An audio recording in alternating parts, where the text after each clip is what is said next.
Bueno, amigas y amigos, este domingo fue el Día Internacional de la Mujer y ha habido humillación, vejación, maltrato hacia la mujer como política sistemática de Estado ha sido bajo el régimen chavo-madurista rodriguista. El hecho incluso de que hayan colocado a mujeres en posiciones de impresentabilidad en sus actos, haber convertido a algunas mujeres bien en altas posiciones de la cosa pública, en unas bestias contra los venezolanos, ha sido derruir completamente el estado de sublimidad y de femineidad de la propia mujer, ¿no? Que ayer estaba tirada a las calles, entre otras cosas, diciendo que deberían liberar a todas las presas políticas, estaban además acentuando las barbaridades que han vivido aquellas que fueron llevadas presas, aquellos que fueron torturadas, aquellas que fueron incluso asesinadas por razones políticas en Venezuela. Gritaban también en la calle este domingo, ¿no? SOS, mujeres al poder, no, libertad, libertad, mujeres al poder. Y lo hacen con la valentía de rigor, porque es que no es que ha desaparecido el terrorismo de Estado, que se llevó justamente en los cachos a prisión a muchas mujeres. Walter Molina, a quien le escuchamos ese documento, ese artículo recientemente, nos presenta este caso. Y ha presentado otros casos más, ¿ah? Y este caso, que es de una escritora, nos coloca como demonio al que ahora se pretende defensor después de ser un brazo del garrote terrorista judicial del régimen. Me refiero a ese jurista del horror, invocando a Ingo Müller sobre el rol de jueces y fiscales que tuvieron en la Alemania nazi aquellos que se escudaron en que todo era legal porque Hitler así lo determinaba. Más o menos por ahí va lo de Tarek William Saab. Él debe recordar qué rostro es este. Pero esta es la historia breve que nos presenta Walter Molina. La escuchamos. Rafa, adelante. En marzo de 2021, la tiranía chavista secuestró a la escritora Milagros Mata Gil, de 70 años de edad. Ella lo describió así: fui detenida por una venganza personal de Tarek Saab. Fue perseguida por haber publicado una crónica periodística sobre una ostentosa doble boda celebrada en Puerto La Cruz durante la pandemia, evento al que habría asistido el entonces fiscal general del régimen, Tarek William Saab. Después de la publicación, comenzaron las presiones y finalmente fue citada por organismos de seguridad. Cuando acudió a la sede del CONAS, se encontró con un despliegue desproporcionado de funcionarios armados vestidos de negro. Allí también había sido llevado otro escritor, el poeta Juan Manuel Muñoz Moriche, también de 70 años. Mata Gil, y pone que en paz descanse, dijo entonces que su detención respondió no a un delito real, sino a una represalia personal por haber mencionado al represor Saab en aquella crónica. Hoy ese sujeto es defensor del pueblo interino. ¿Cómo les parece? Qué impresentable, ¿eh? Claro, era un pecado echar un vistazo y además hablar de la vida loca en la que se metieron todos a encharcarse de porquería, en tanto y cuanto esa vida loca tuvo nacimiento en la corrupción y en el abuso, porque hay corrupción material, es verdad, y hay corrupción moral, que es peor. Y cuando se juntan las dos, tiene usted por resultado a cualquiera de los especímenes que han tenido cargos de jefatura en este régimen que aún chapotea moribundo bajo el liderazgo de Delcy Rodríguez.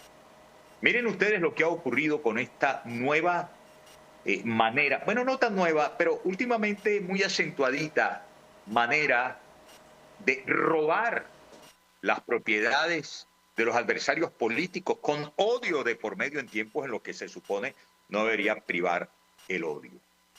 Esto lo presenta, amigas y amigos, nuestro querido amigo Juan Pablo Guanipa, quien por cierto es noticia en esta fecha porque ha mostrado el documento que comporta el sobreseimiento de su causa, después que lo habían tratado de terrorista y todo lo demás, ¿no?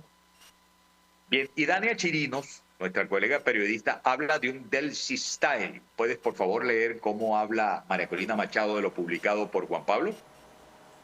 Lo llaman el Delcy Style. Se meten con las casas, se roban todo lo que hay, las destruyen o las expropian y montan oficinas de lo que queda del régimen. Se lo hicieron a Magali Meda, a Lilian Tintori, a Alberto Bucci y a quién sabe cuántos más. Ese trabajo sí que no lo están haciendo bien, Mr. President. Please, attention. Sí, es verdad, es verdad. Son muchos trabajos que no están haciendo bien, Mr. President Trump. Dear President Trump, thank you. ¿Ah? Adelante, dale play. Hoy quiero denunciar un caso gravísimo de persecución política y despojo en Maracaibo. La DGCIN ha tomado control material de la casa de Alberto Bucci, amigo nuestro. Esto según el relato de testigos y amistades, apropiándosela como zona militar. El 3 de octubre de 2024, la vivienda fue allanada sin orden judicial. Rompieron el portón, desvalijaron la casa, luego la fueron ocupando hasta convertirla en un puesto de la Dirección de Contrainteligencia Militar en Maracaibo. Exigimos la restitución inmediata del inmueble, una investigación independiente sobre estos hechos, protección para el entorno de Alberto Bucci, reparación para su familia y garantías de no repetición. Nunca más represión contra los venezolanos.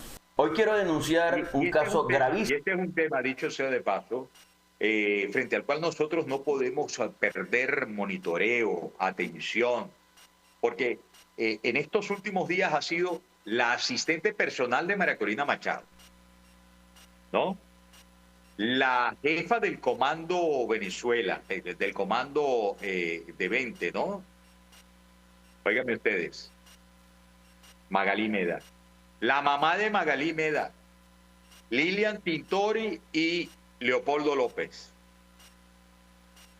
El señor Bucci en Maracaibo. Pero ¿cuántos más? Yo creo que se cuentan por miles.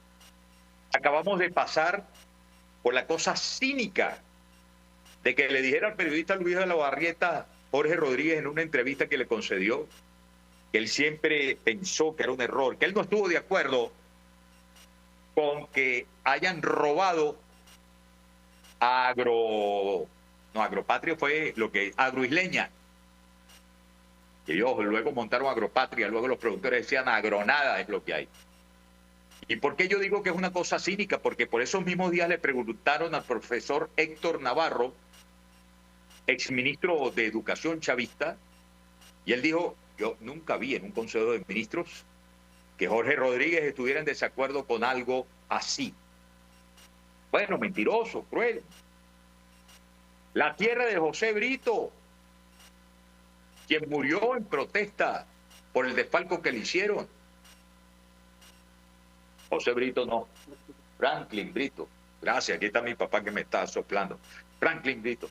José Brito lo que hizo fue robarse unas emisoras. ¿Y cuánto más? ¿Ah? José Brito le robó las emisoras a la familia Saurín en Anzoátegui. ¿Y cuántas cosas más, por Dios? ¿Cuántos ganaderos fueron forzados a irse? ¿Cuántos militares se metieron a la fuerza y se adueñaron de fincas y de haciendas? Todo eso debe ser devuelto a sus legítimos dueños. Todo, todo, todo, todo. Y no olvidarnos, amigas y amigos, hablando de los derechos de la gente, del cómo ha ido tan lenta la respuesta a una exigencia desde Washington de liberación plena de presos políticos.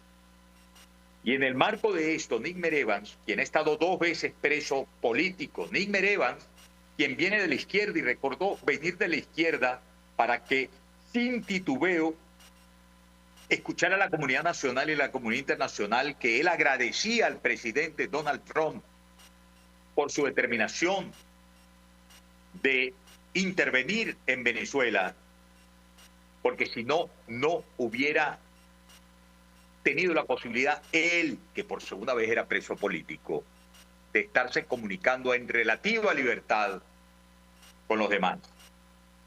Ni se hubiesen producido todas esas excarcelaciones, aunque son aún causa pendiente por lo menos 500 más. Pero él llama la atención de los desaparecidos. Léeme quiénes son los desaparecidos, mi querido Rafa. ¿Rafa está? Aquí estoy. Las desapariciones en Venezuela representan una de las deudas más atroces del sistema de justicia político actual. Desde 2015, diversas familias denuncian un patrón de actuación donde agentes estatales borran el rastro de ciudadanos por motivos políticos o tras denunciar actos de corrupción. Estos casos, documentados por organismos internacionales, reflejan una política de Estado basada en la opacidad y la negación de los derechos fundamentales más elementales. El 27 de febrero del 2015 inició el calvario para la familia de Alcedo Mora, el dirigente social desaparecido en el estado Mérida tras denunciar una red de contrabando de combustible en PDVSA que involucraba a altos cargos regionales. En sus últimos mensajes, Mora advirtió que el Servicio Bolivariano de Inteligencia, SEBIN, lo perseguía. Junto a él, el silencio también alcanzó a los hermanos Schneider y Eliezer Vergel, de nacionalidad colombiana y trabajadores del campo. Los Vergel acompañaban a Mora en sus labores y fueron víctimas de la misma maniobra de silenciamiento absoluto que hoy cumple casi una década sin culpables. Militares y técnicos también al rastro perdido en custodia.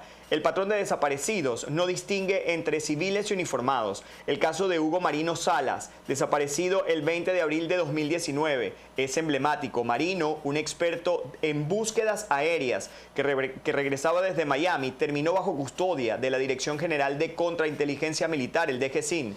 Su familia, tras años de tocar puertas en instancias internacionales como la OEA, sigue sin recibir una fe de vida, mientras el Estado guarda un hermetismo sepulcral sobre su ubicación o estado de salud.